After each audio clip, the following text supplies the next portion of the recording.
Up till now, we've been doing all the manufacturing in-house. Okay. And we've developed some really good relationships where we can now outsource a lot of the manufacturing. Doing that gets my costs down like probably 20% out of my operating expenses. Wow. So we're in the process. That's why here we have multiple units we're working on that aren't here because they're outsourced. And if you're wanting like a matte look on your car, it's way better to put that matte clear bra on than even to put like a matte wrap on. Yeah, because the clear bra is more durable, right? And it just adds depth, like that matte look on with the clear bra is so. For most people, they're not gonna wanna figure out how to drop ship on their own, so they're probably gonna choose to go the Amazon automation route. So all I can say is it's a great side hustle for 2021, and it will continue to get bigger as time goes on. Amazon, Walmart, e-commerce in general is not going anywhere. In fact, due to the pandemic and everything else with the way the world is going, it's gonna make it continue to skyrocket. On this podcast clip, I had Investment Joy on to talk all about these different side hustle businesses that he's got going on, like owning different vending machines, owning laundromats, and all these boring things that have been making money a long time. So if you want to learn how those work and how you can make money owning vending machines and other things, watch this clip. So tell me about the economics of the car wash. They're everywhere. We've been able to buy these two. We're negotiating 2 more deals right now. They're cash generators like laundromats, but from my perspective, they're easier to make even bigger. Because you think about the laundromat industry, for better or worse, it's declining. I think that you're going to see a lot of Ubers for laundry soon, where you're just going to show up to people's houses. Dude, I would love that. You're going to pull everybody's laundry out. You're going to have branded boxes. You're going to take it to a laundromat because you can't really do it in your house. You need the commercial equipment that only a laundromat has, and then you're going to wash, dry, fold. You're going to deliver it back to the house, and you're going to charge people $50 a month. So I think that at some point laundromats are going to be on the increase in scale. I talked to one guy that has one laundromat, and he's making $75,000 a month off it. One location, dumpy little laundromat. It's about the same size as what I have. Wow. And he's doing that. I'm like, okay, so I see where I can scale this with a laundromat. But industry-wide, over the past 10 years, laundromats have declined like 5.5%. Car washes, on the other hand, in the past 10 years have increased 12%. And this year, 2021, they expect that car washes are probably going to increase like 3%. One of the best years we've had in the car wash industry in years. And it's like it's growing because as people buy newer, nicer cars, they want to maintain them better. And car wash chemicals, the chemistry of it's getting better every year. So now you've got glass type ceramic coatings you can apply to a car. Just some really great technologies coming out in car washes.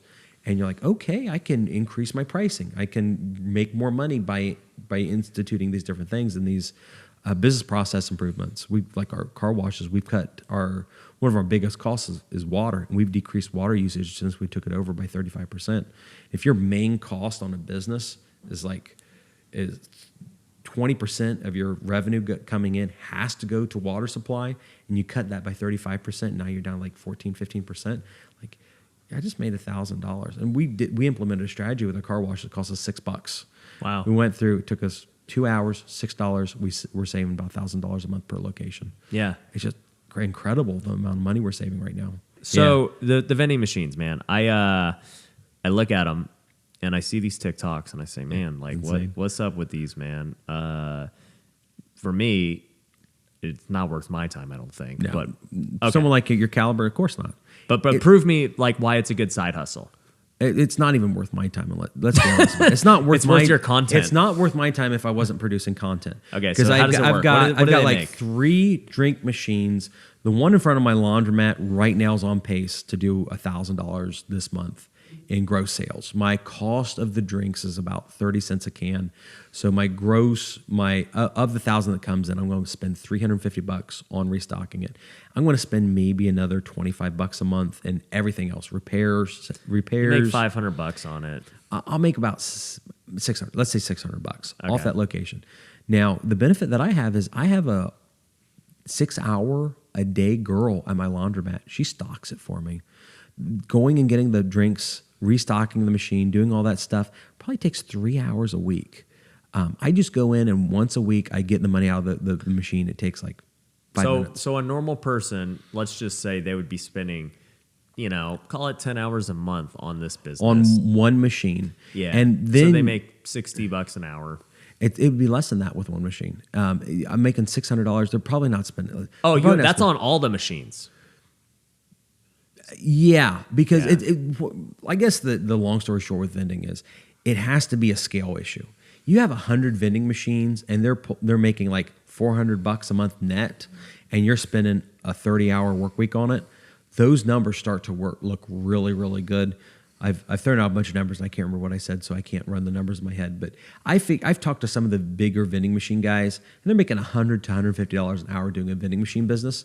But I run into some people that they have like 2 machines. They spend 5 hours a week trying to deal with them, and they're making putting in their pocket $100 a month, and it's just not worth it. But once you start building a scale to vending machines, then it starts making a lot of sense. I mean, yeah, statistically, you've got a chance that you're going to hit a really good location.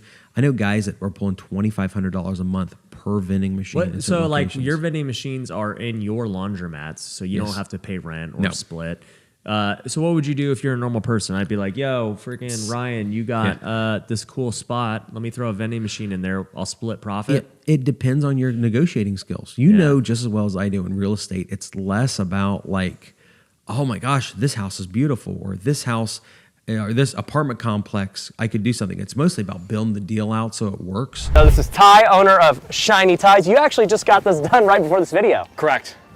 He's been watching branding. That's what it's all about. What did I tell you when you cleaned my car? I got to get the decal thrown on it. Yeah. And I remember the best product doesn't always win. The best marketer wins. So this guy watches my videos. He knows. But he also has the best product, and that's the only reason I invited him on, because I've gone through a million car washers, but he was legit. And I just said, dude, you gotta get your stuff on. He didn't even know I was gonna make him come film a YouTube video. That was after. We're gonna get into all the stuff of mobile detailing and how much money you make and all that, but first off, let's show people what's under the hood and how you're actually doing this. So first off, we have a 125-gallon water tank in the back that holds DI water, spot-free water. We got a pressure washer, generator, vacuum, air compressor on board, and then all my chemicals, towels for everything, gloves, different types of brushes.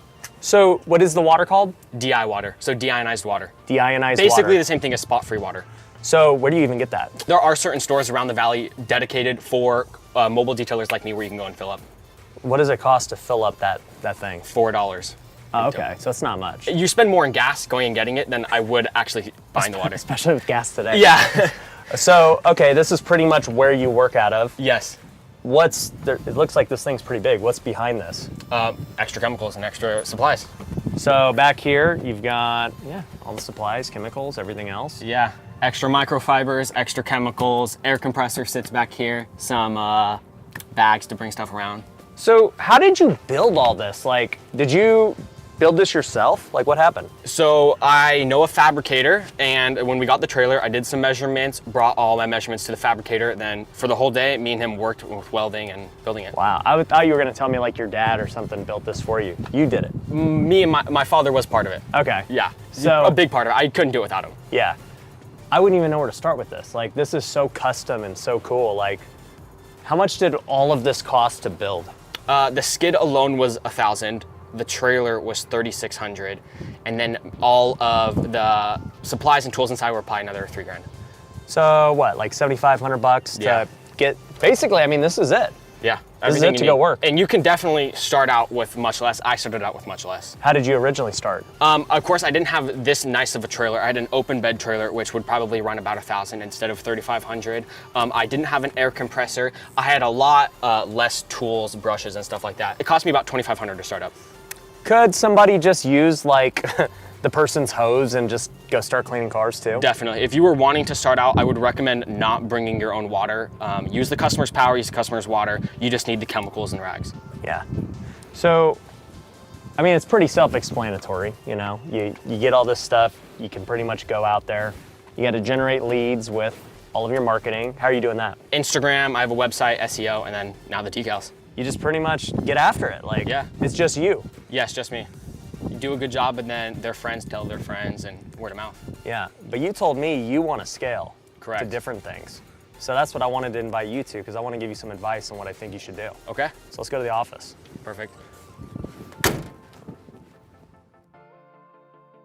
All right, dude, before we talk about scale, how did you even get into this? So I was 15 years old, about to turn 16, and I knew I wanted a job. I've always liked money. And so I was thinking about what to do. I knew I didn't want to work fast food and one of those typical like starter teenage jobs. So my dad mentioned that there's people that go around and wash cars mobily. So they throw all they have in a van or a trailer, and then they pull up to your house and they wash your car for you. Right. And so we started getting into it. My uncle owns a car wash store in town. So then he helped me get all the supplies I needed. I sourced a trailer. My dad's pretty handy, so he knew how to tie everything down to the trailer. And then here we are. So you were just like, I heard people make money this way. Yeah. And I'm gonna do it. Yeah. Then I started soliciting my services to my friends, family, members of my church. What were you charging back then? $35 for an interior and exterior. Okay. And you were just getting your feet wet, trying to learn the business, figure it out. Yeah, my dad would come around and wash with me. So it was 2 people. We'd probably work on your car for like an hour and a half for $35. Yeah. Not very. Yeah. He wouldn't take anything, of course. I would. He was just helping you out. Yeah. That's He's cool. a very good father. Yeah. So you do that. I mean, today, what are your prices? They start at 75. Okay. Now, what's the reason for that? Because that's pretty expensive for. It is. Yeah. So, yeah. You'll see at most people, you can get a wash interior and exterior for $35. I charge 75 because I don't like to base my pricing off of my competition. I like to base it off what I have to charge to do it the right way. Right. $75 I feel like is what it takes to actually do a good job while caring for the customer's vehicle. Any less, it's not very profitable and you can't make money long term. Right. Well, you told me this too. You were like, I want to get also like the higher end customers. Yes. You're willing to pay that. Yeah, you realize that when you charge little money, you get the very bad and dirty cars. The more you charge, the more likely you are to bring in high end vehicles and cars that are taken care of and actually easier to wash. Well, and two, they probably want washes more often. Correct. Because like the lower end's probably maybe washing it once, how often? I don't even know. Yeah, when I was washing cars for $35, I got really dirty, beat up minivans that their kids trashed. Now when charging $75, I get very nice sports cars that are well taken care of. You get Porsche Taycans. Correct. There you go.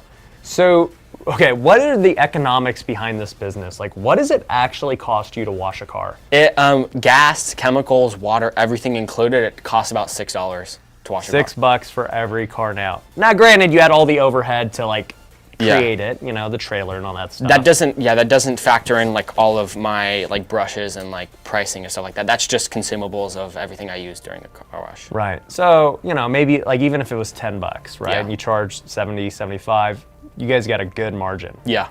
But right now it's just you doing it. Correct. You don't have any employees or anything. No, I do not. So, like, what are you making doing this right now? About $3,000 to $4,000 a month. Yeah, in revenue. Yeah. But most of it's profit. I wash about 60 cars a month. Probably 50 of those are complete maintenance. We're already pre-scheduled. How many hours a day do you work doing this then? Not much, maybe 4 to 6, sometimes 8 if I have a packed day. That's 4 to 6 just out in the field washing cars. Right. And then how often do you spend like prospecting to get more clients? Yeah, about maybe 1 to 2 hours a day after. What are you doing? So I'm normally texting clients, seeing how their service went, then asking them to leave an honest review if they did appreciate my service. I'm out working on SEO on my website, trying to improve that so I can get new leads, and then posting on social media and stuff like that. Okay. So, and obviously this is good. This right here will get a lot of leads too. So what's the goal to scale then? What are you planning to do? The goal to scale is to hire an employee to take over my maintenance clients. I'm gonna buy another van, get that van outfitted, have the employee go in the van to service my maintenance clients, and I want to go and open a shop. At the shop, I want to offer stuff like window tinting, vinyl wraps, PPF, stuff that you can't do mobile. So, okay, there's a couple things there. Why do you need to buy another one? Why not just let them use your trailer? The problem is then that I either have to provide them a truck or they have a truck. I just don't trust an employee driving with a trailer, especially someone that would work for me. Why? I think it's more of a liability if they're driving with the trailer. It's harder to drive back in. I think there's a very big chance they're going to get in an accident. All right, I'll tell you though, okay, this is my perspective. I had similar fears about just anything in my businesses with employees, right? Whether it was like, man, do I trust this guy to fix up this house? You know, do I trust this guy to, you know, buy a good deal for us? Do I trust this guy with one of my clients and to treat him right? You know, I'm sure that's a big fear for you. And I think most fears you'll find are kind of unjustified. Like, I wouldn't let me drive a trailer because I'll get in a wreck for sure. But there are plenty of people who can drive the trailer and who would be willing to do this, and I don't think it's as big as a problem as you think. I would much rather find that person than go buy a whole new thing. Okay, I see where you're coming from. Yeah. Because you got a great setup, and if you don't plan, like, who's gonna use that thing? I would still do some maintenance while the other person technically would not take over my entire maintenance clientele. Okay. I would be out washing cars mobily maybe 1 or 2 days a week. But at some point, if you're going for scale and to go open up this shop, you are not gonna need that. Correct. So somebody's gonna take it regardless. Yeah, or it'd have to be sold. Right. But I mean, it just goes back to dependent if you want to continue doing mobile washes or you want to go scale and just give that up and go shop. Yeah, if it was sold, then the profits would either just be put right back into a shop or another van. So why the shop? It's more lucrative. Window tint, stuff like that's more lucrative, more profitability, and I think it's easier to scale.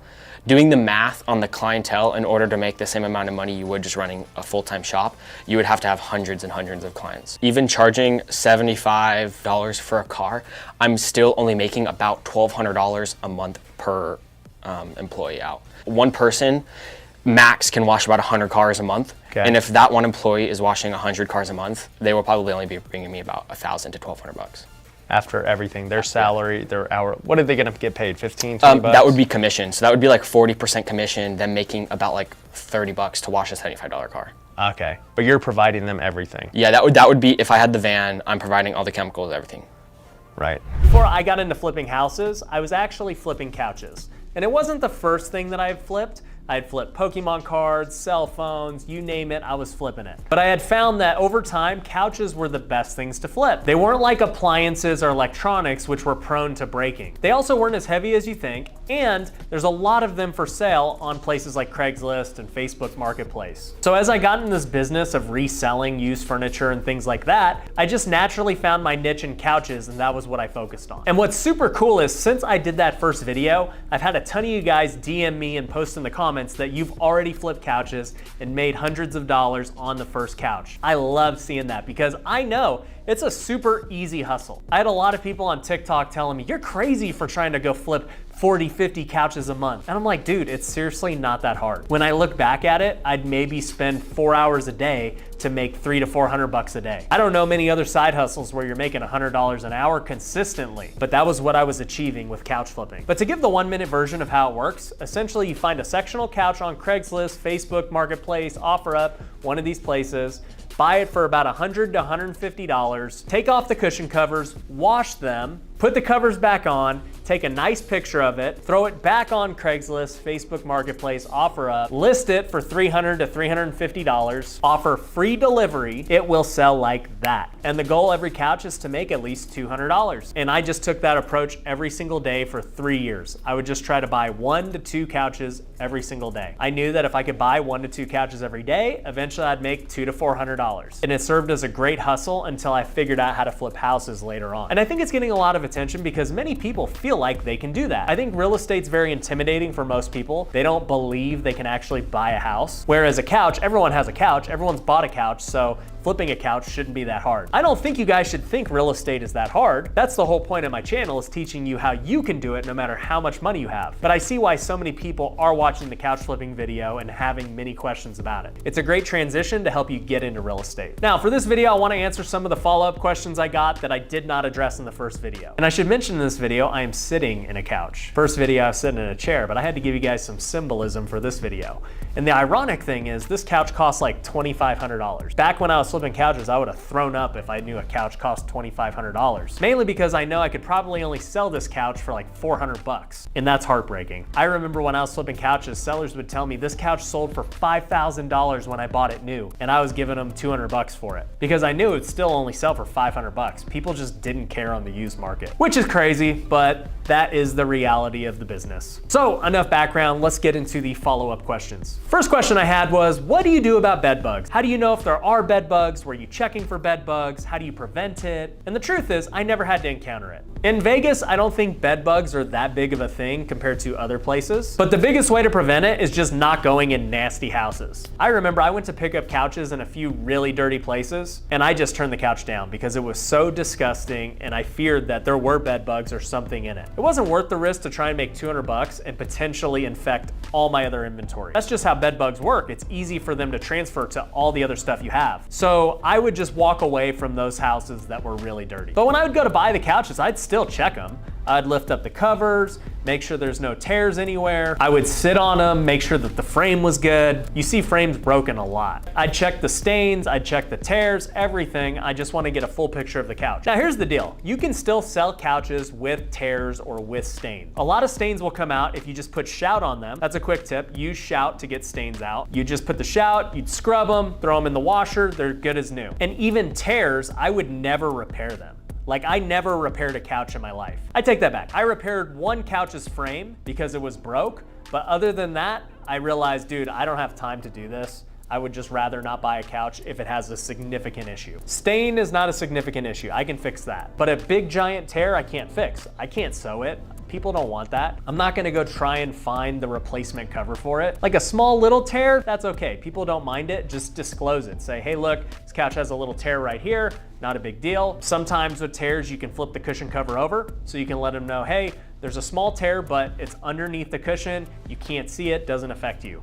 People won't care if it's like that. If the frame's broke, if you're handy, yeah, you can go get a 2x4, put some wood, reinforce it. But personally, I'm not handy, it just wasn't worth my time. So all in all, a lot of repairs are easy and acceptable to the end buyer. Some are not worth the time. Some couches are just too dirty because they might have bed bugs, don't even buy them. But for the most part, I don't think bed bugs should be a concern. I don't think you need this big professional kit checking all of these bugs. I think people understand when you're buying a used couch, you're taking a risk. It is what it is. Second question I had was about transporting it. A lot of people said, how did you carry it by yourself? How'd you put it in the truck? That's impossible. So here's what you do. To transport the couch by yourself, when you go to pick it up, you're gonna ask the seller to help you take it out to the truck. So you already have your second person to help. The seller helps you carry it out to your truck. I really never had a seller say no because they wanna get rid of it, so they'll do whatever it takes. So they would be the ones to help me get it in my truck when I bought it. And then I would do the same thing when I sold it. I would have the buyer help me get it from my truck and we'd take it in their house. Super simple, you just have to ask. You can also let them know beforehand, hey, look, do you have somebody that can help me unload the truck? And they'll pretty much always say yes. Now, as far as getting it out of your truck in your storage unit or putting it back in your truck from your storage unit, honestly, I would just drag them out of my storage unit. And you can never tell, the couch has feet on it. So you drag it, and then you pick up one side. It's kind of hard in this video to show you guys, and I'm not that into making this video and showing you a real how-to of me picking it up and putting it in a truck. So imagine with me, pick up one side, your truck bed is open, okay? You're gonna put it on top of the gate right there for the truck bed. Then you're going to let it rest. So now it's diagonal, okay? Then you're gonna go to the other side, pick it up. Now it should be even with the truck. And you're just gonna push it in all the way to the back of the truck bed. Now it's secure, but you have two pieces. A sectional is typically two pieces. So then you're gonna go drag the other piece and pretty much do the same thing. You're gonna lift it up, but this time you're gonna kind of rotate it so that it can go in between the space, and you're gonna push it all the way back. So here's what it's gonna look like. You'll have the first couch, which is just standing on its feet like this in an L, right? Hopefully my editor can help you guys visualize this. Then your second piece is gonna be just like this, kind of the upside down L, and it's gonna be a box. They should be very compact, like a box. You can also put the cushions in between it because it is boxed in together.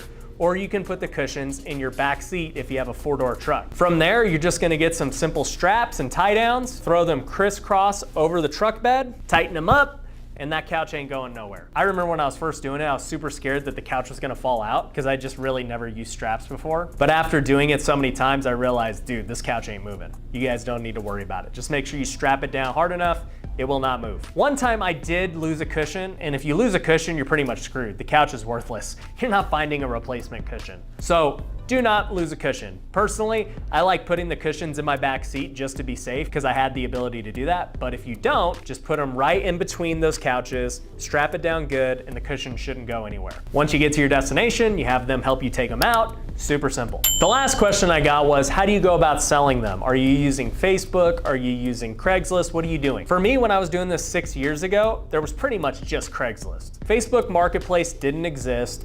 OfferUp was just starting to come out. And so it was much easier when there was only one website, because that means you're only looking through one website and you're only posting to one website. Having all these different websites now makes it way harder, because now you have to check all 3 websites for potential deals. And if you want to sell them as fast as possible, you have to post them on all 3 websites. Personally, if I were to do it today, I'd probably only post it on Craigslist. I would search all 3 sites for potential deals, but I'd only post it on one thing. The couches will sell. I never had a couch I couldn't sell. Even if I had to break even, it will sell. For me, it just wouldn't be worth the headache of posting them all the time on all 3 sites. The posting aspect of it is a pain in the butt. I also had a lot of people ask me about pictures. How do we go about that? So whenever I wanted to take a picture, I wouldn't take it in my storage unit with the other couches. I would pull it out of the storage unit into the sunlight, nice bright picture. It's on the asphalt street right there in the storage lot. I'd set it up nice, arrange the pillows. I would take about 10 well-lit pictures, all different angles, and then I would always take a picture of all the blemishes. If there's a small cut, if there's a small stain, I wanna take all the pictures and be as transparent as possible. That way, there are no surprises when I deliver. And that actually brings me to the next point. Many people said, have you ever tried to deliver a couch and then they didn't want it, or they tried to screw you over? I had it happen a couple times, but it was less than 1%. It shouldn't be something that scares you. I think when you're transparent with your pictures, you're always gonna be okay. If you have stains or you have holes, just put them in the pictures and really insist on them coming to see the couch before you deliver. As long as they check out the couch before you deliver and they say it's good, then they have no excuse. They're gonna buy it. But if they say, no, just bring it to my house, we'll be good, I'd have no problem doing that, but I would tell them, hey, just so you know, you saw the stains, you saw the holes, right? Because I'm not gonna deliver them and then have you be surprised. I really want you to come see it first. And if they still said, no, I accept them, then I would still deliver it. And typically they were fine. There was never an issue. You just don't wanna act like you're hiding something. That's what causes conflict. Being transparent is always the best policy, whether it's couch flipping, whether it's real estate investing, any business you do. Just admit the bad things that are going on with the house or with the couch or whatever. So those were the main follow-up questions that I got from that first video. As I said before, if you haven't watched the first video, you can go find it in the link below. It's a great video. I think very easily you can make 100,000 plus a year doing this business. It's not as good as flipping houses, but it's a better business than what most people do. Oh, bro. Good, bro. Pleasure to meet you, man. Yeah, dude. So we're already in an alternative living space right here. That's right, it's a 20-foot shipping container. This is a shipping container that you converted into an office. That's right. How often do people do that? It's pretty common, especially, ever since COVID, we've gotten a lot of requests for people that want to do basically remote offices, work from home. And so we've been doing a lot of units. We ship them nationwide. And so, do you just put them in their backyards and they have a new office space or what? It depends, yeah. In some areas, it's as simple as that. In other areas, it can be a little bit more complicated, but most of them are using them as backyard offices. Wow. So this is a 20-foot container. I mean, obviously you got everything you need in here. It's AC'd, We're in Vegas right now in the middle of the summer, but it's still fine. Yeah. So you guys can pretty much turn any container into whatever somebody wants. You're right. Yeah, so we've done a lot of stuff. We've done offices, gyms, pool houses, obviously homes. Yeah. Coffee shop, so things. And I was looking around before we started filming and it looks like you got a bunch of different things going on. So I want to see these and kind of get an idea of what they cost and how profitable they really are. Yeah, let's check it out. Cool. Your space right here, you've got all this workstation and you're in the middle of it looks like a junkyard and all this stuff around. So what's going on here? Yeah, so very industrial space. This area where we specifically are doing our builds is really utilizing containers. So we have 2 40-foot containers, a tent that is designed for containers. So it was kind of the most affordable and practical space that we could create without maybe investing 200 grand into a big warehouse space. Yeah, no, I think it works great for what you're doing. You just sublease this from, one of the buildings over here? That's right. Yeah, so we just sublease the space and it works out really well. Yeah, so I see right here, You've got this little, would you call it even a camper? What would you call this? So this is a vintage, the technical name is a scamp, is the trailer type. Okay. But we picked it up off of basically a website that they sell these used. We got it out of Arizona for about $4,500. 45, okay. We're gonna convert this, probably put another $5,000 into it, do a really cool custom paint job on the exterior, and then we'll put it on Outdoorsy as a nightly rental, probably for about $120 a night. $120 a night. So you're gonna keep this one as your own kind of income stream. Correct. Yep. So you'll be all into it for 10 grand. Yep. It'll get 120 a night. How much do you think that'll be a year? How often will it rent? Yeah, I think this one will probably get on average about 15 nights a month. 15 nights a month. I mean, Yeah. so you're talking almost $2,000. Yeah. That's Yeah. crazy. So let's just say conservatively, it's $1,500 a month. You know, you're talking about making $18,000 a year, You're right. and it only costs you 10. Yep. It's a good little, yeah, I'd say Outdoorsy, especially here in Vegas. Vegas is the #2 market in the US for RV rentals. Yeah.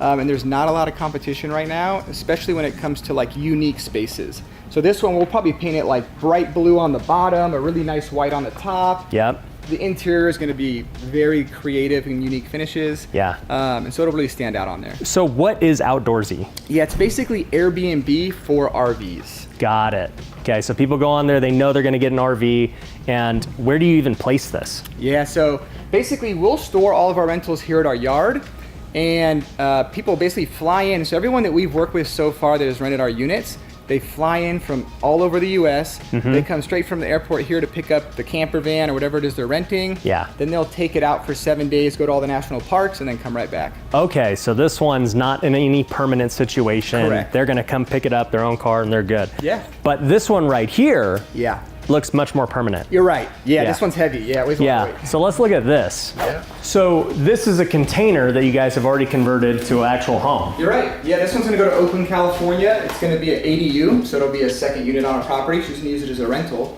Okay. So, I mean, it's pretty small. I mean, Yeah. obviously it's got a tub and everything else. You got your bathroom, you got a little kitchen. I assume your dining table might be like right here. Yeah, we do a fold-up, basically like a fold-up bar table. Okay. It'll flap against the wall, it'll fold out. Right here we do a sofa Murphy bed. Okay. So sofa during the day, pulls down at night. Ah. Your TV will go right up here in this space. And then in terms of like wardrobe space, we do have an option to do a floor-to-ceiling wardrobe. And you can do like a combo washer dryer too. Okay, so how big is this square footage wise? It's 160 square feet. 160 square feet. So this is technically a tiny home. Yeah. It's just built in a container. You're right. Okay. What, like, are you guys all into making one of these for? Yeah, so we have a few different ways you can build out these units. So this one is an RV model, so it's on wheels. So we have to Okay. account for the cost for the trailer, but then there are off-wheels models as well. The benefit of the RV model is it gets around a lot of permitting in terms of building code. If you're an Because it's not a RV, structure. You're right. So you can put it anywhere an RV can go. Okay. That's why the whole tiny house movement's all on wheels. Oh, So if okay. you go not on wheels and more of like our base model, they start as low as 36 grand. Okay. If you start going on wheels, base you're like at 50. And then we have luxury type build outs as well. This is kind of in the middle. Our luxury build outs would have like additional windows on this side. We convert the container doors into all glass entry doors. Right. And those can run even upward of like 75 to 80. Wow. Yeah. Okay, so the people who are buying these, I mean, are they able to get loans on them? How does it work? Yeah, so we do have a company based out of Utah that is able to do loans on the RV models, and they can do up to 150,000. So Okay. that's a cool option. And then we They're work with basically a- saying it's an RV. It is, yeah. So it gets inspected as an RV. It's RV certified. So it is by code an RV at that point. Okay, wow. And then the other ones that are permanent, how do those work? Yeah, so those depend. If you're in an area with low regulation, like more rural property, you know, typically it's hard to get a bank to come out and give you a full loan on it, Yeah. unless you're going to be attached to a foundation. Got If that's it. the case, and it's usually going to be smaller banks that want to work with you on a container home. Yeah. So most of the people we work with are cash buyers. A lot of them are investors, and they have a property they're trying to do Airbnb rental, so they'll put them on there, but they come out of pocket typically. Yeah, I mean, that's the same thing with a mobile home we do here in Vegas. Like, even though we own the land and the mobile home's on it, it's not attached to the foundation, so Yeah. you have to pay cash. Nobody Yeah. will finance it. Exactly the same. Same principle. So I see up here, you also built like a rooftop deck. That's right. Yes, I mean, this rooftop looks really big. You got these nice rails, you got the nice siding down here, like, it looks good. Yeah, thank you. Yeah, so basically these rails collapse for transport. because you can't be over 13.6 in height as an RV. Okay. And then once they get on site, we just pop them right back up. Okay. And then is there a way to like store furniture up for here, or how do people do that? Yeah, I mean, in terms of like weight you can put up here, it's really strong. So you can totally put your furnishings up here, put a dining table up here, we've done, Yeah. things like that. We did one where we had a slide come off here into a container pool. So you can get creative. No, this is really cool. I see you've got some other things going on here. Yeah. Looks like a camper van and it looks like a gym. That's right. Yeah, I want to see those. Let's check Okay. them out. So what do you think this one will rent for on Outdoorsy? So this one, to be honest, it probably isn't the best option for outdoorsy just because it is heavy, so it's hard to tow. Okay. So this one is a better option for someone that's going to keep it on their property long term.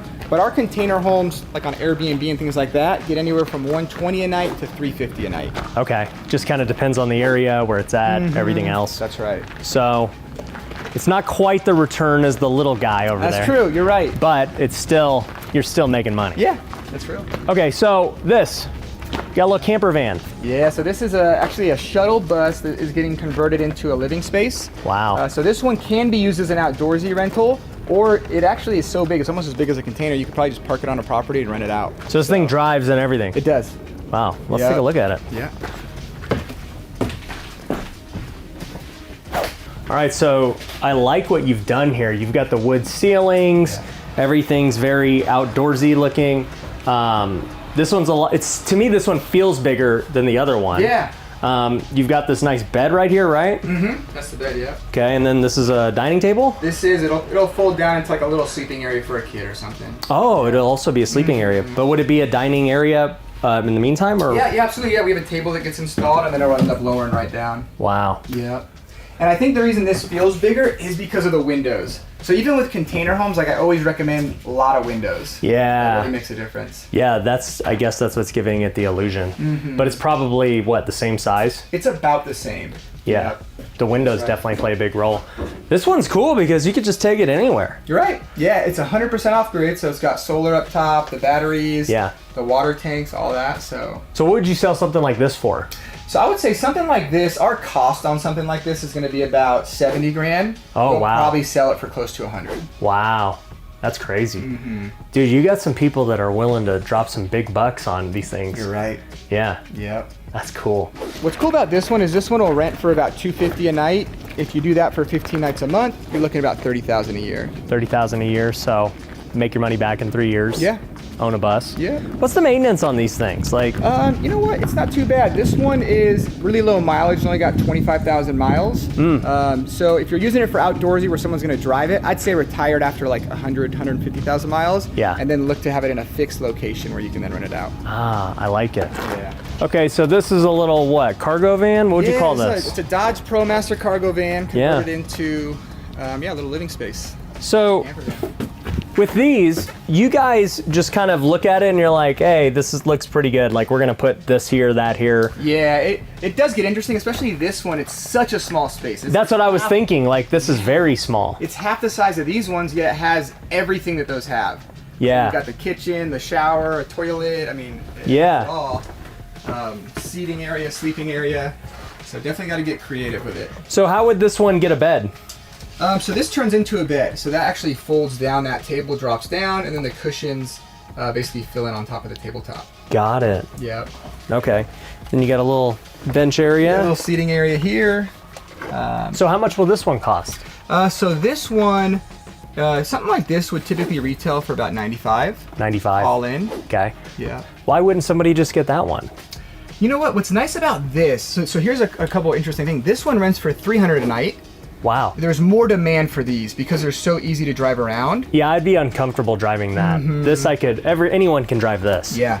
So like May and June, we had 22 rentals for each of those months. Right. So 22 times 300, $6,600 a month. Yeah. And most of them, one of them, was a 3-week rental. The other ones are weekly rentals. And so, yeah, you can definitely do well with them. Yeah, no, this one's cool. All right, so this is the one that I'm really excited about. This is the gym. So my cousin, his company is called Furico. They launched a gym brand converting container. So we do the conversion for him. Wow. His client. So they're stunt devils out of Hollywood. So they'll be working out on set with this. This is sick. Let's get in here. Yeah, let's do it. Okay, so this is really cool. Would somebody just put this in their backyard? Yeah, we've done stuff like that. Yeah. They're obviously not renting it on Outdoorsy. Correct. Yeah, so this is nice, man. Like, you got everything you need. You got a squat rack, you've got the little cable machine, you got your dumbbells, bike, more weights. Yeah, and so the first model we built for him was this same size, but with that one we changed up the equipment a little bit too. So we had like row machine, skier, things like that. So the back of this one also has a deck with an outdoor pull-up bar. You can work out outside. So. Whoa. Yeah, we got to see that. Yeah. So he sells these, and then you guys are the manufacturer. Correct. Wow. So what's he selling these for? Something like this would probably retail for about $55. Then it includes the equipment and everything, or okay. Mm-hmm. Yeah, he has packages for all the equipment as well. This is cool. Like, if you don't have room for a gym, like, this is probably more cost effective than a lot of the other alternatives. Yeah, absolutely. Yeah, we did one here in Vegas. It was 2 of these combined. So we cut out the whole 20-foot side, combined them, and it's a 20 by 16 space, but out in North Las Vegas. Wow. Dude, I love this. This is cool. Sweet. I would work out here. I love them. Yeah, I'll go up here. Yeah, I'll do some pull-ups. Hi there, Gotta get it? Yeah.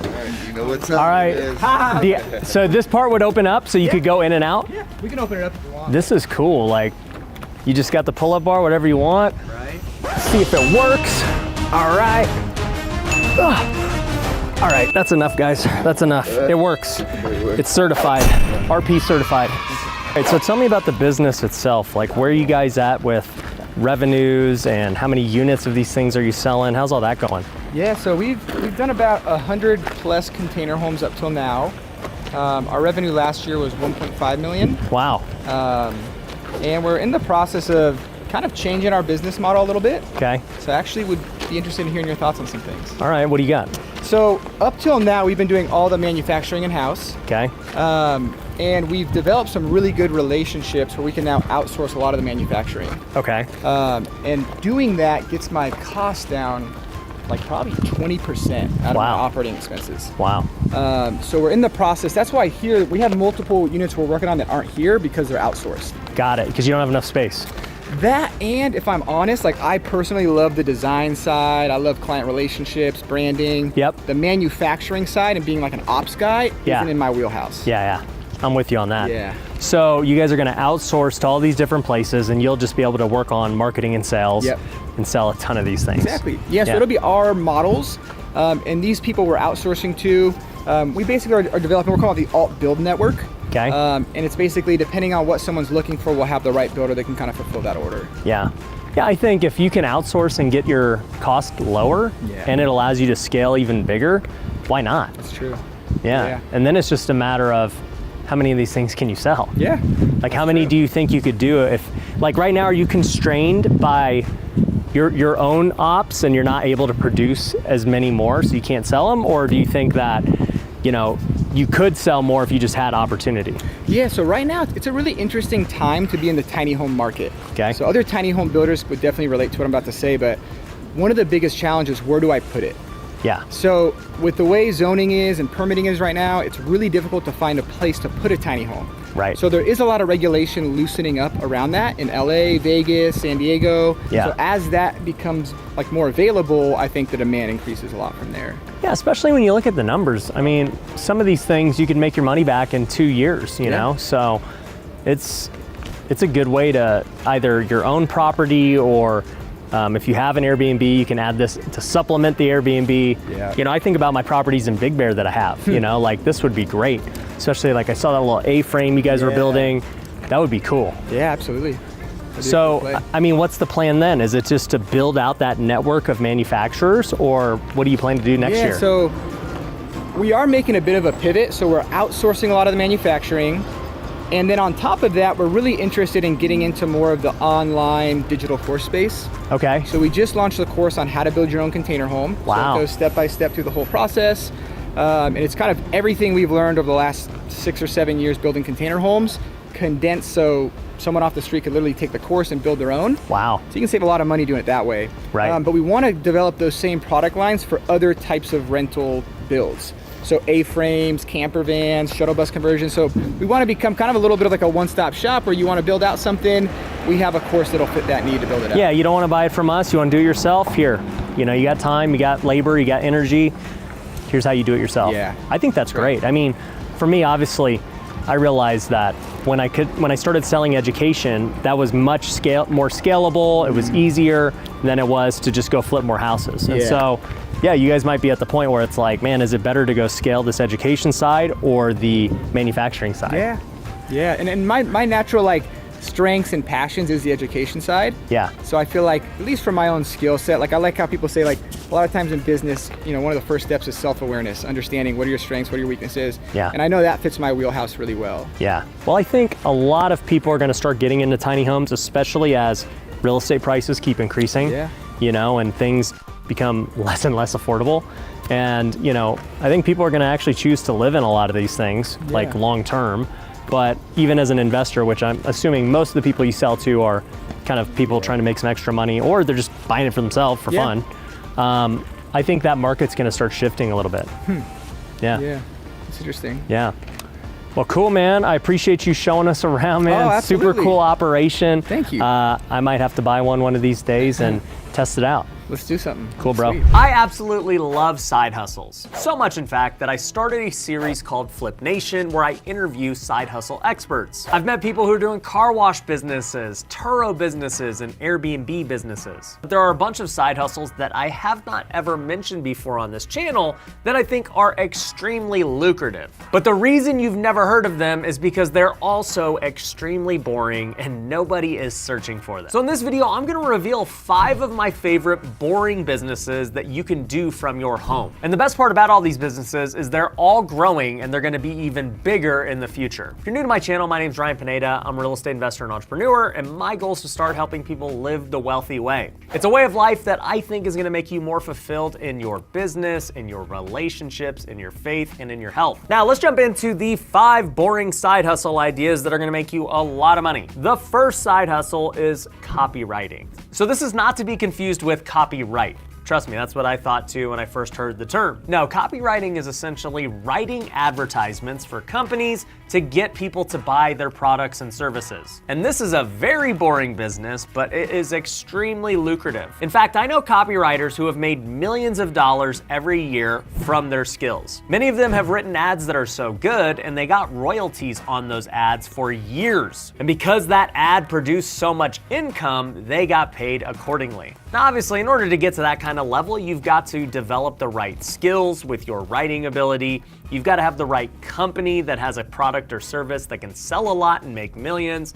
And you've also got to negotiate the right deal so that you get paid for your efforts in the long haul. But that's kind of the big leagues of copywriting. Let's just say you're now getting started doing it. Well, there are multiple ways to break into the game. One way is by writing emails for businesses. The current person who writes the emails for my businesses makes over $10,000 a month doing it. If you're on my newsletter, then you've probably seen emails from me or my companies every single day. It takes a lot of work to write those emails, but somebody is getting paid to do it. But the thing is, most businesses don't use email marketing on a consistent basis. I was actually one of those people. I didn't start doing emails consistently until last year. So there's definitely a need for people to write emails for these companies. And I can tell you, hiring an email person in my businesses was such a great decision. We've been able to contribute over $100,000 a month in revenue from the emails that he's writing. So the return is well worth it. Now, if you're trying to go get companies to let you write emails for them, I would recommend doing some form of salary plus commission. That way it's a win-win for the company if you are selling so many products through your emails. But that's just one way to use copywriting skills. You can also do the copywriting for Facebook ads, for YouTube ads, for any kind of ad that businesses are running. You can also write it for landing pages of certain products. Have you ever clicked on a page for a product or service or maybe an event that was coming up? You probably read through some really good copywriting with the intention to get you to buy that thing.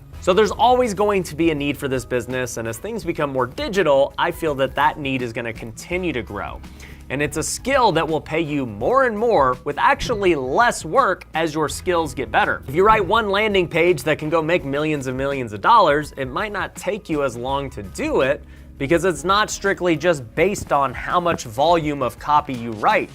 It's strictly based on what that one piece of copy produces revenue-wise. So if you want to learn how to do that, definitely go check out some different YouTube videos on how to become a copywriter. The second boring job that you can look at doing is being a content editor. Never have editors been in more demand than they are today. It's literally the biggest bottleneck for creators like myself or even companies who are trying to get on social media. Everybody is aware of how much power, influence, and content creation has. I've been proof of this the last 2 years since I started taking content seriously. But it's funny because one of the things people always ask me is who does the subtitles on all of my Instagram Reels or my TikToks or my YouTube Shorts? They're really catchy, they look good, they make people engage with the video. And the truth is, it's not any kind of software or anything like that. It's simply all of my editors putting in work with their great skill. In fact, the person who edited this video that you're watching right now got paid $300 to do it. And I'm not sure how long it took them to do this particular video, but my guess is they're probably making anywhere from $50 to $100 an hour editing my videos. Now, I do believe that YouTube video editors are easier to find for this kind of content. Finding the short form editors who can do the punchy clips like I do in mine is much more difficult. Mainly because it's so hard to sift through all of my current content, pick a good clip that we think could have some viral potential, then chop it up so it's really punchy, and then add all of those subtitles and different things that you see. It takes a ton of work just to produce a 30-second video. But I don't want to discredit my YouTube editors either because they are amazing as well, and they're gonna make me look like an idiot on this video if I keep talking smack. Moral of the story, if you can learn to edit videos, you can make some pretty good money. And learning to edit yourself is not difficult. Most people can teach themselves just by watching YouTube videos, and the demand for editors is gonna continue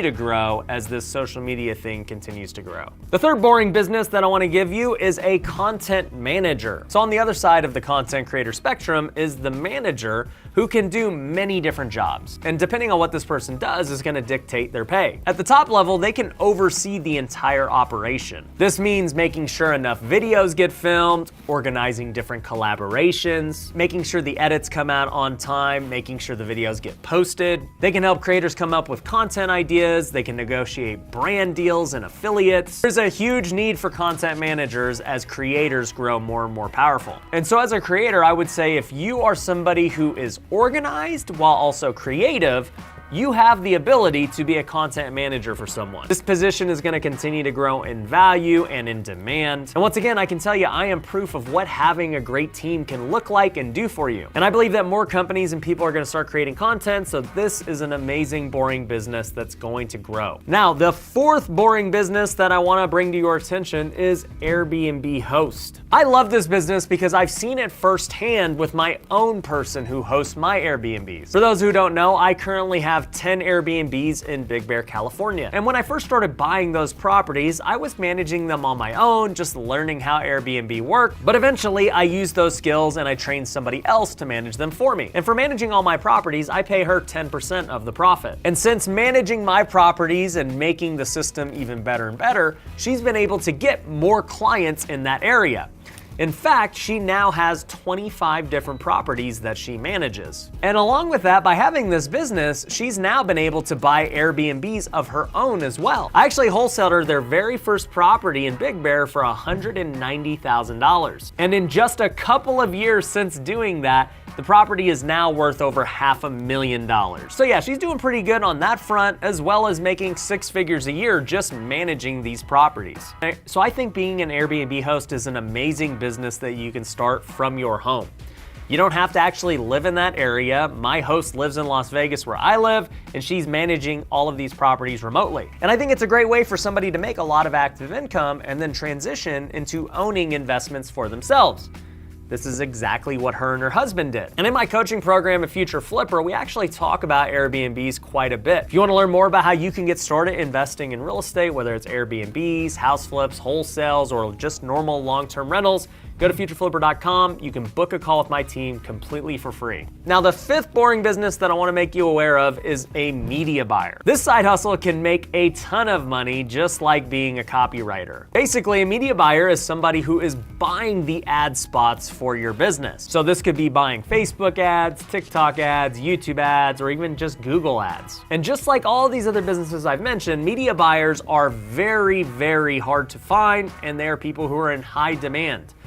I've had to go through years of having bad media buyers before I finally was able to get one that's getting me great results. In the last 2 months alone, we've spent $60,000 on social media ads, and it's made us $250,000 in revenue. I'll take a 4 to 5x return on my money any day of the week when it comes to ads. Now, as far as how a media buyer makes money, they're all different. Some of them charge a monthly retainer plus some type of profit split. I've seen arguments for having it both ways, but for me, I would rather have somebody who's getting incentivized by the amount of profit we make. If we're closing deals and we're all making money together, then it's gonna be a beautiful relationship. But for you as a media buyer, you may not wanna go that route if the business you're buying ads for can't close on the products. Maybe you're generating great leads, but they don't have a very good sales team to close those leads. So it all depends, but I've seen media buyers make anywhere from 5 to 15% on the net profit. First side hustle I'm gonna tell you guys about is one that I filmed a 3-part series on, and that is Turo. Now, Turo is something that is gaining traction really fast, and if you're not familiar with it, I'll give you a brief rundown. Essentially, it's Airbnb for your car. What you're able to do is go put your car on the Turo app and allow other people to rent it from you. And you can be very flexible with the dates. So let's just say that you work Monday through Friday and you don't need your car on the weekend. Well, you could set on the app to only rent the car on the weekends. Oh my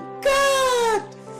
Wow! And it's a cool way to make some extra income that you otherwise wouldn't have. For instance, if you had a Toyota Camry and you rented it 8 days out of the month on the weekends like we're talking about, you could potentially make over $1,000 a month literally doing nothing different other than putting it on this app. If you actually think about your car, you are not using it the majority of the time. It's funny, I've seen a statistic that said that 95% of the time, people are not actually using their car. The car is parked in their garage, it's parked in the parking lot at work. The act of them actually driving it is very little. And so when you think about that, you can actually get really creative with it and potentially rent your car on Turo full time and Uber other places if you really wanted to. But in that 3-part series, we detailed every aspect of Turo, all the way from what exactly it is, how to post your car and list it. I actually then rented my Tesla out on Turo just to see how much it would make. And then I rented 5 supercars on Turo just to see how much they rented for and what kind of experience those owners had. And I can tell you, people are buying cars just for the purpose of renting them out on Turo and getting them paid off. You could buy a brand new Chevy Corvette and potentially have it paid off in 2 years just from renting it out on Turo. And then at that point, you can either keep it, have fun with it, and you own it free and clear, or you can continue to rent it on Turo and let it bring you cash flow every month. So Turo is an amazing side hustle that I'm really excited about for 2021, and I think it's only gonna grow bigger. So if you're interested in learning more about that, make sure you go watch the 3-part series after this video. So let's jump into side hustle number 2 for 2021. Now, if you've been following me for a long time, then this one is not gonna cause you any type of surprise. And I kind of feel guilty throwing it in here, but I must because I truly believe it is the best side hustle anyone can do. And that is either flipping or wholesaling real estate. Now, as I said, if you've been following me, then my guess is you probably have thought about doing this, or you are currently doing it right now. And my hope would be that you have the confidence to at least want to get started and pursue it. And there are a lot of reasons why people don't do it, mainly because they think they need a lot of money, or they need great credit, or they need to know how to fix things. But the reality is, you don't need any of that. You can go wholesale real estate without using any money. You can actually go fix and flip houses without having good credit, without having to worry about getting loans, without having to have money, without having to know how to fix things.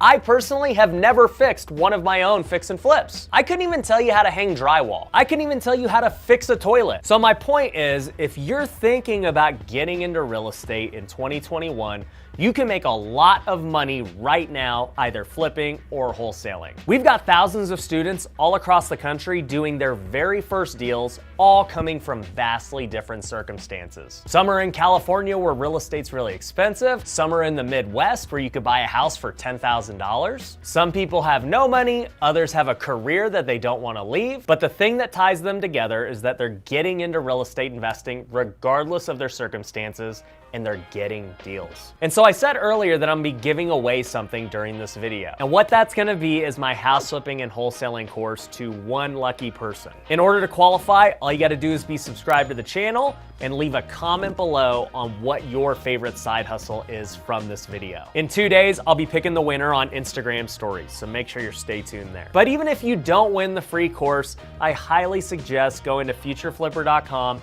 and checking out all of our other programs that we have. But anyways, house flipping and wholesaling are great side hustles. They'll always be on the top list no matter how long I keep doing these for. But the thing that I love about them is that they can turn from a side hustle to a full-time career. And you don't have to worry about whether real estate's gonna be around or not. People always gotta have a place to live. So with that being said, let's jump into side hustle number 3. So the third side hustle of 2021 that I think is probably the easiest of the bunch is actually becoming a notary. Now, if you're watching this and you have no idea what a notary is, all they really do is pretty much just watch you sign a contract and verify that it's you. They have a license to say that, yes, Ryan Pineda signed this document in front of me and I verified it. And I'll tell you, every time I sell a house, I have to get someone to notarize the document. And most title companies will charge you anywhere from $100 to $200 every single time. And if the notary has to come to your house or wherever you're at, you're gonna end up paying even more. Now, granted, the notary doesn't get all of that money. The title company's probably gonna keep some.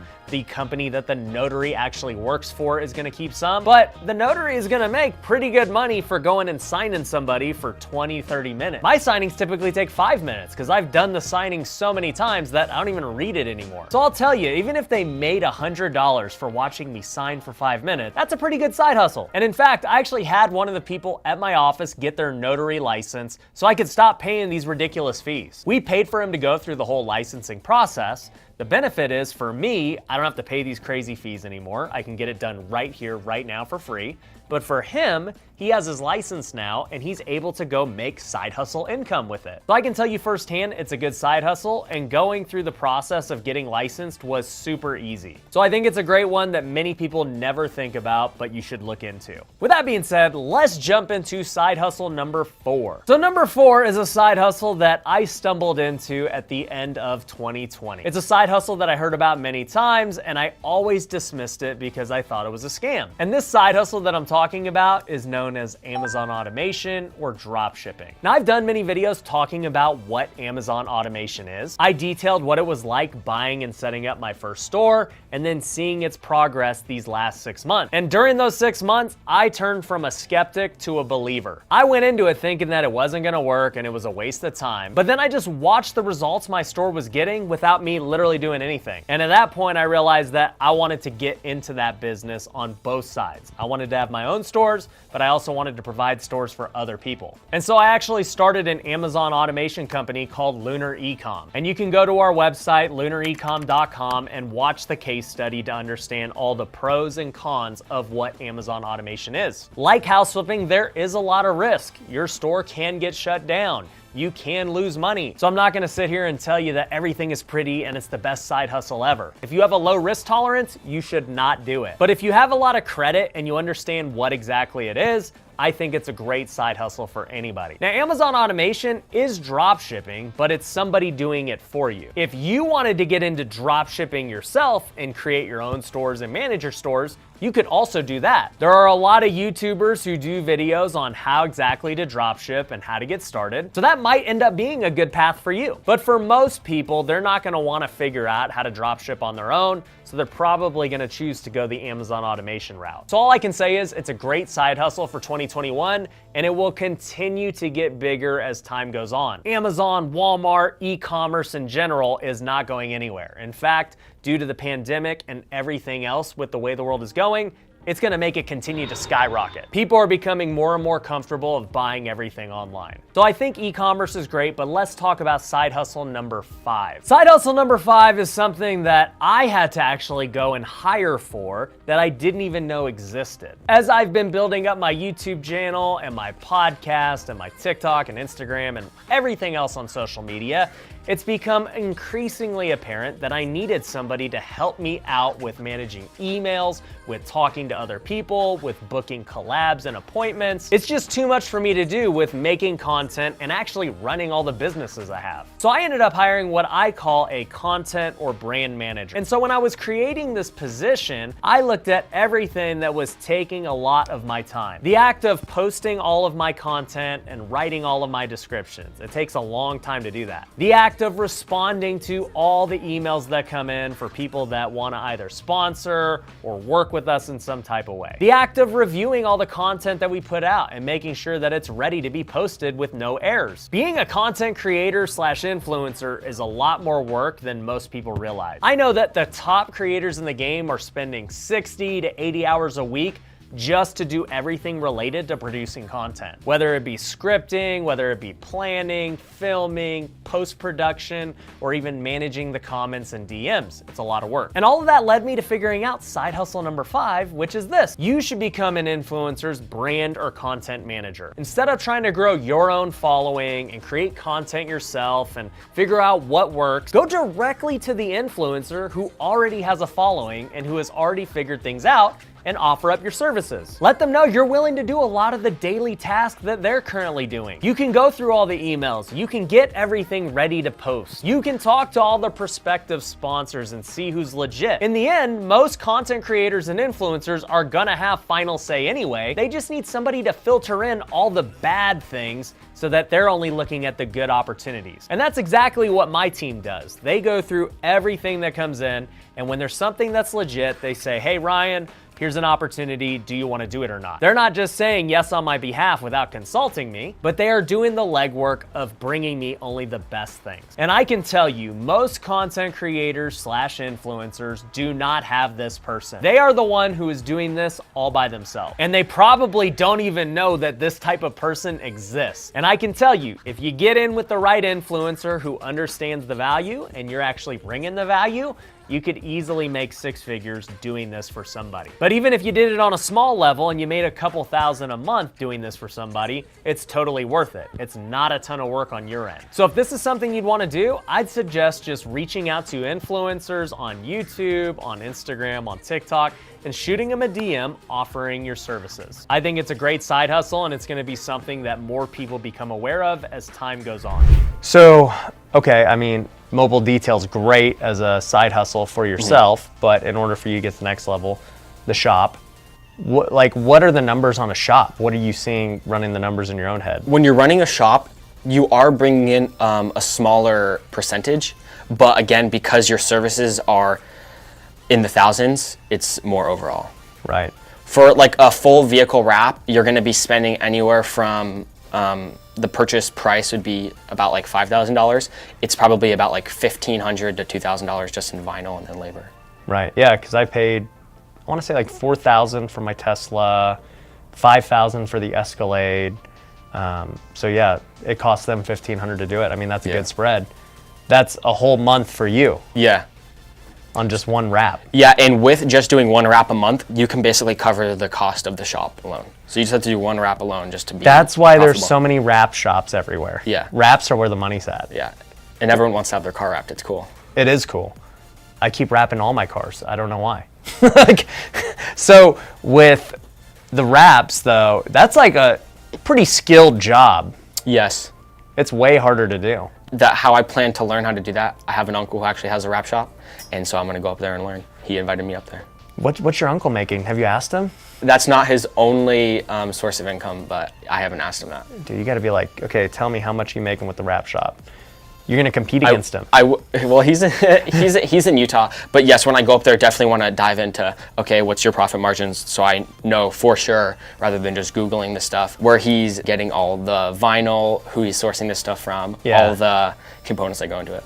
Don't they just get it directly from like 3M and all those things? Correct. I don't think when I'm looking on sourcing the vinyl itself, I don't think 3M actually sells it themselves. I think you have to go to a different You distributor. got to go through a wholesaler. Yeah. I've seen these guys who do like the mobile wraps too and mobile tinting. The thing about window tinting and wrapping is it's very particular. You have to be in a very clean room. Any dust and particulate in the air will fall onto your window, and then you put the film onto your window, and then now you have a bubble in your film. So it's harder, it's more particular. And then again, you're working in a customer's driveway in 100-degree weather in the summer. That kind of makes it hard and to apply. Rather, when you can have your customers come to your shop, you can have everything there. Right.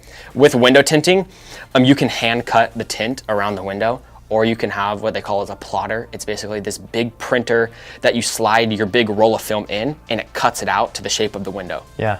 If you wanted one of those, which would make it a lot easier, it would save time. You'd have to put that in a van. That's like a $6,000 machine that you're riding around with. That's probably cost maybe half of what your van does. You get in an accident and that thing's, It's done. yeah. That's crazy. So shop. That's where the money's at. Yes. That's why I see all these shops. PPF is paint protection film. I don't know if you've heard of that. It's basically a clear plastic layer that goes over your paint. Is that like the clear bras? That's exactly what it is. Okay. That you can definitely not apply mobile. You have to have a clean room for that. Those clear bras look tight when they give it a matte look. Yes, that's my favorite. Yeah. That is the most expensive to apply and to purchase. That requires, again, the plotter as well. Yeah, because I ordered a Rivian SUV. I've been waiting on it, and Okay. it's a gray SUV, and I've kind of already been thinking like I really like the gray, but if I got like that matte clear bra, it would look sick. And if you're wanting like a matte look on your car, it's way better to put that matte clear bra on than even to put like a matte wrap on. Yeah, because the clear bra is more durable, right? And it just adds depth, like that matte look on with the clear bra is so. Yeah, I think I'm gonna do that now, if my Rivian ever comes. So we'll see on that. Yeah, dude, no, I think that's a great plan. I mean, look, I think mobile detail is a great side hustle for everybody. It's kind of like couch flipping for me. Like just, hey, it's not that hard at the end of the day to go wash cars. Yeah, it's a lot of work. I mean, here in the Vegas summers, it might be a little difficult, but yeah. I'm basically just a glorified car janitor. A car janitor. We'll put the best side hustle you never heard, car janitor. Car janitor. No, but people are gonna be like, what is a car janitor? I've never heard of that. Yeah, you're just a mobile detailer. But no, I mean, dude, to make $3,000-4,000 a month as a 19-year-old, I would have killed for that. Yeah. And to, work and go hustle and start your own business, it just sets you up for the next business. I think it's dope. What's like, you follow me not for car washing. Like, do you want to get into real estate, or like, what's your deal? Yeah, whether I get into real estate or not, I think you can learn from someone no matter what they do. You're in a different industry than me currently, and I think I still use the lessons you teach and apply it to my field. Nice, dude. Maybe 5-10 years ago, the majority of side hustles were physical. You might have been a babysitter, a trainer, a notary, just something in the physical world. But now a lot of these side hustles are going virtual, and you can make a lot of money just sitting at home doing certain things. And so I want to give you my 5 best side hustles that I think are available right now. There's a lot of different gimmicks out there. I'm sure you see a lot of different ads for different side hustles and careers and make money from home type deals. And honestly, a lot of them I'm not a big believer in. What I'm gonna recommend to you is what I have seen firsthand. I've either done them myself or I have paid other people to do them for me. And all of these side hustles can make you 6 figures a year, whether it's on the side or whether it's you taking it full time as a career. And the beauty about this is you only gotta pick one. If you can just do one of them really well, you can make an extra $100,000. And so hopefully one of these sticks out to you as something that you'll be passionate about doing. And I'll tell you, my favorite side hustle of 2021 is at the very end, so make sure you watch all the way through. So let's just jump into it and get the very first one out of the way. It's the one you guys are all predicting. I have to talk about it, and that's house flipping and wholesaling. This has been my bread and butter for the last 6 years. I've turned it from a side hustle into a full-time career where we've made millions of dollars flipping houses. And there are a lot of people who say, man, it's too competitive. There's just too many things going on. And I would actually disagree. I think there is less competition than ever right now. And the reason is so many people got wiped out in 2020. They either just quit the game, it didn't work out, they got scared, maybe they lost their job, so they didn't have the money to try and pursue it as a side hustle. Whatever the case is, I can tell you there's less competition today than there was 6 months ago. And will it remain that way? I don't know. I think there will definitely be more attention brought back to the industry, more people will try and get into it again, but all I can say is it is an excellent side hustle. Obviously, it's an excellent full-time career, and I think 2021 is a great year to start doing it. The one reason I really like flipping and wholesaling is because because it's future proof. People are always going to need to buy and sell homes. And a lot of people are saying, well, the iBuyers are going to cut the flippers and wholesalers out. I don't believe that, because they are not buying a lot of the things that we buy. They will not buy the old beat up homes that need a lot of rehab. They simply want the newer homes that are paint and carpet rehabs. They're also not in a lot of markets because they don't want to be in the smaller ones. They only want to be in major metros. And they have a business model that they know works for them. And it doesn't include those things I just talked about. They also don't want to flip luxury homes. So no matter who enters the game,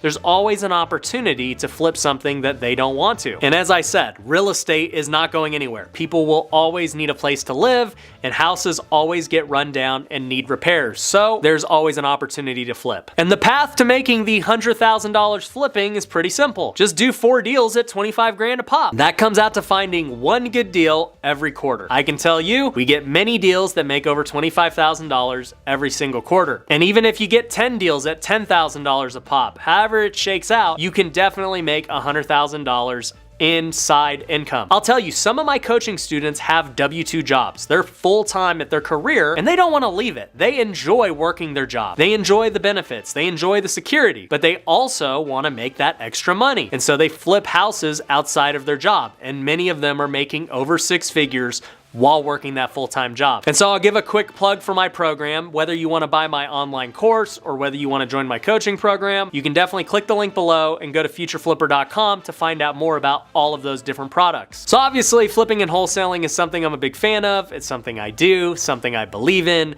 and it's the most obvious one that I was going to talk about, so I'm glad we got it out of the way. Let's jump into the number 2 side hustle, and it actually relates to that, but it is different, and that is becoming a realtor. One thing I'll say is becoming a realtor is really easy. You could get through school in a month, you could pass the test, and you're off to the races. And I think the realtor industry is awesome, and it's never been easier to make 6 figures as a realtor. The reason for that is prices are at all-time highs, and guess what your commission is based off of? The price. And so when you have higher prices, you can sell less homes and make more money. And so if you want to make $100,000 as a realtor, it's as simple as selling 10 homes at a $10,000 commission. And to make a $10,000 commission, you got to sell roughly a $340,000 home. And personally, I wasn't a very good agent, but it was also a totally different time. I started as an agent back in 2010 when prices were the lowest they've ever been. So starting today is much better for an agent. And I have seen many of my friends, many of the agents at our brokerage make over 6 figures in their first year. And I've actually seen them make far more than that in year 2. But the beauty of being a realtor is that you can control your own schedule. If you want to keep your day job and have a realtor's license and show houses on the weekends or at nights, you totally can do that. If it ends up becoming a full-time career for you, then great, go ahead and do that. And even though I love the realtor profession, I do admit it's going to be under significant change these next 5 to 10 years. I think the way we transact real estate is going to significantly change. I think there's going to be a lot more virtual tours, and I think realtors are going to get squeezed on their commissions a little bit. But here's the thing, every industry is going to change in the next 5 to 10 years. As things become more efficient, middlemen sort of get squeezed out. But that doesn't mean it's a bad career. Think about it, if you can now show homes virtually, that saves so much time as a realtor. You could go show 5 houses virtually in 30 minutes. That 5 houses would have taken you 5 hours if you drove the client around. So you can definitely get a lot more done as a realtor